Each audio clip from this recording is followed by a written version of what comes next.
Astrology, numerology या कोई भी साइंस केवल एक ईश्वर के द्वारा दिया गया रोड मैप है, क्योंकि हमने जो चूज किया वही आज हम हैं।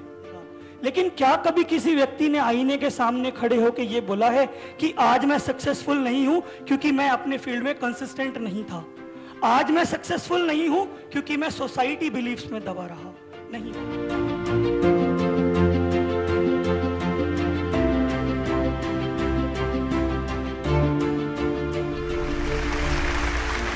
गुरु ब्रह्मा गुरु विष्णु गुरुदेवो महेश्वराय गुरु साक्षात परम ब्रह्म तस्मै श्री गुरुवे नमः। मेरा नाम है अखिल अग्रवाल और मैं क्या क्या करता हूं ये बताने से ज़्यादा बेहतर है कि मैं समय को इस उपयोग में लाऊं कि मैं कुछ दे सकूं। मैंने इस श्लोक का आरंभ इसलिए किया क्योंकि आज हम जितने भी लोग यहाँ बैठे हैं वो किसी ना किसी गुरु से शिक्षित होकर ही यहीं बैठे हैं। कोई अपने आप से सीखा है, किसी ने समाज को देख के सीखा है, किसी ने बुक्स पढ़ के सीखा है, किसी ने टीचर की गाइडेंस में सीखा है। यहाँ पर सुबह से हम अलग अलग स्टोरी सुन रहे हैं, बहुत इंस्पायर करने वाली हैं, हमें बहुत मोटिवेट करने वाली हैं। कुछ अभी मैम ने वास्तु, न्यूमरोलॉजी, एस्ट्रोलॉजी के बारे में भी बोला। मैं भी उसी फील्ड से बिलोंग करता हूँ, थोड़ा मेरा क्राइटेरिया अलग है। मैं कोशिश करूंगा कि सुबह से अभी तक जितनी भी बातें हुई हैं उनको कनेक्ट करके आपको एक न्यू सोर्स दे सकूं। अगर हम देखें अपने आम जीवन में तो हम तीन तरह के लोग पाएंगे। एक जो नदी के भाव के साथ बह रहे हैं, एक जो नदी के भाव के विपरीत बह रहे हैं, और एक वो व्यक्ति है जो बीच में खड़ा है, जो ये देख रहा है कि मैं भाव के साथ जाऊं या विपरीत वाले के साथ जाऊं। ऐसे व्यक्ति उनकी डेस्टिनी देखना चाहते हैं कि क्या उनको रिजल्ट मिल रहे हैं और मैं सोचूं।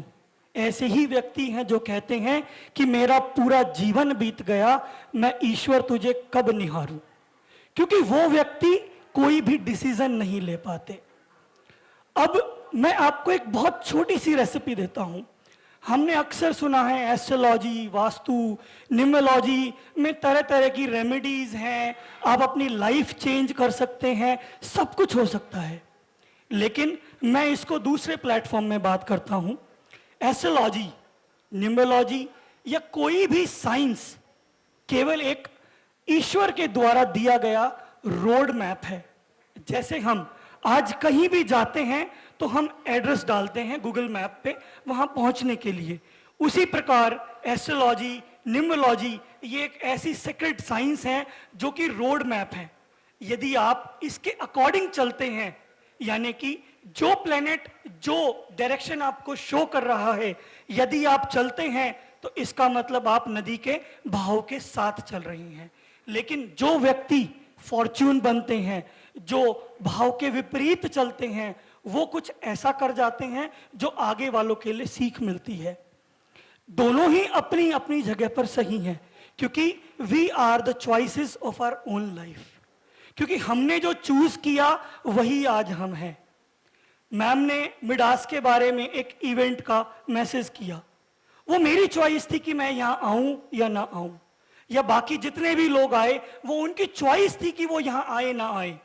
तो आज अगर हम हैप्पी हैं तो वो भी हमारी चॉइस है, आज अगर हम सैड हैं वो भी हमारी चॉइस है, आज अगर हम सक्सेसफुल हैं वो भी हमारी चॉइस है, और आज अगर हम फेलियर हैं तो वो भी हमारी चॉइस है। अक्सर हम क्या करते हैं, हमारे को जब भी कोई काम नहीं होता तो सबसे पहला दोषी कौन? ईश्वर। अगर कोई धार्मिक भावना वाला है वो ईश्वर को छोड़ के भाग्य को दोष देगा।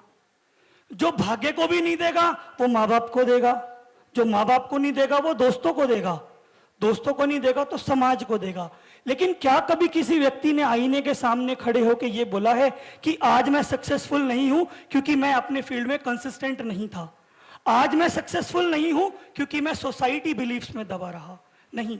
क्योंकि हम हमेशा दूसरों के अंदर वो कमियां देखते हैं जो कमियां हमारे अंदर पहले से हैं। क्योंकि आंखों को कौन सा रंग दिखता है? हरा दिखता है। हरा कब दिखता है? जब बाकी कलर की फ्रीक्वेंसी उसे नहीं दिखती। अगर उसे सारी कलर की फ्रीक्वेंसी एक साथ दिखेगी तो उसको ऑलवेज रेनबो दिखेगा, विब्रो दिखेगा। और वो विब्रो कब दिखेगा? जब आप अपने आप को चैनलाइज करेंगे। हम अक्सर बात करते हैं कि हमें अपने अंदर में जाना चाहिए, अंदर की बातें करनी चाहिए, अंदर को समझना चाहिए, लेकिन वो वास्तव में अंदर क्या है? वो अंदर सबसे पहली चीज है बीइंग विद योर पैशन। आपकी एस्ट्रोलॉजी, अगर मेरा जो मिशन है अपनी लाइफ का अगर मैं बोलूं, तो हम देख रहे हैं कि मेरे पास आज कोई 40 साल का व्यक्ति आ रहा है, कोई 45 साल का व्यक्ति आ रहा है, वो कह रहा है मैं ये व्यापार कर रहा हूं लेकिन मुझे सक्सेस नहीं मिल रही, मुझे कामयाबी नहीं मिल रही, तो मुझे क्या करना चाहिए? मेरी अंदरूनी पीड़ा क्या होती है? क्योंकि मैं उस 45 साल वाले व्यक्ति को ये नहीं बोल सकता कि आप ये काम ना करें क्योंकि ये आपके लिए नहीं बना, आप ये काम करें। क्योंकि ना वो उस परिस्थिति में होता है और ना वो उस मनोस्थिति में होता है, अदरवाइज वो मेरे पास आता ही नहीं। मेरा जो मिशन है वो यही है कि हमने जो एस्ट्रोलॉजिकल साइंस को एक मिथ, एक सुपरस्टिशियस बिलीफ माना हुआ है, यदि हम अपने 9th और 10th क्लास के स्टूडेंट की होरोस्कोप को एक बार एनालाइज करवा लें कि क्या इसके अंदर जो ये करना चाहता है क्या वो एलिमेंट्स अवेलेबल हैं, तो मैं नहीं सोचता कि कोई भी मेरे को आके ये बोलेगा कि मेरे जीवन में ये हर्डल आए, मेरे जीवन में ये हर्डल आए, मेरे जीवन में वो हर्डल आए। अक्सर हम टीवी प्रोग्राम्स देखते हैं, कोई 3 साल की बच्ची स्टेज पर आकर नाच रही होती है और हम क्या सोचते हैं कि वो लड़की कैसे नाच रही है? 3 साल की लड़की जिसको क ख ग भी पूरी तरीके से नहीं आता और वो एक अच्छे डांसर से भी बेहतर नाच रही होती है। कारण सिर्फ इतना है, हमने इस लाइफ में जो लर्न किया है, जितनी भी हमारी लर्निंग है, वही हमारी वेल्थ है। वो 3 साल की लड़की इसलिए नाच लेती है क्योंकि हमें वही वेल्थ उसकी एक्टिवेट हो जाती है, और जब हम उस वेल्थ पे काम करना शुरू कर देंगे तो मिरेकल्स होना स्वाभाविक है। इसी के साथ मैं एक छोटी सी टिप देकर अपनी वाणी को विराम दूंगा। हमने सबने हेल्थ की, वेल्थ की, सबकी बात की। हमने अक्सर हिंदी में सुना होगा, पहली सुख निरोगी काया, दूसरा सुख जेब में माया।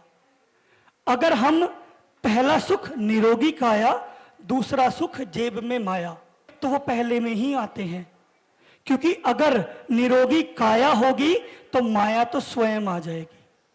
क्योंकि अगर हमारी हेल्दी बॉडी, हेल्दी माइंड है तो we can do anything in your life.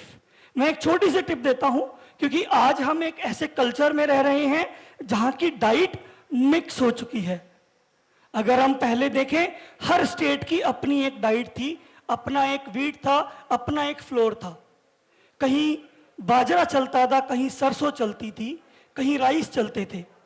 लेकिन आज हम एक मिक्स कल्चर में रहते हैं, जो कि बहुत अच्छा है, लेकिन हमारी डाइट मिसमैनिपुलेटेड हो चुकी है, क्योंकि हम अलग अलग जगह से आए हैं, हमारे डीएनए अलग अलग जगह के हैं, हमारा एटमॉस्फेरिक स्ट्रक्चर अलग अलग जगह का है, तो इसीलिए हम वो डाइट नहीं कैप्चर कर पाते। इसलिए मैं एक छोटा सा सॉल्यूशन देता हूं, यदि आप अपनी लास्ट मील 7:30 से पहले अगर ले लेते हैं तो you will give more than 15 hours to heal your body। अगर आपने 15 hours अपनी बॉडी को हील करने के लिए दिया तो आपकी बॉडी की सेल्फ हीलिंग इतनी होगी कि आपको किसी के पास नहीं जाना पड़ेगा। और मैं इसी के साथ अपनी वाणी को विराम देता हूं। Thank you very much to the Midas talk, Gunjan ji and Naveen ji, thank you very much.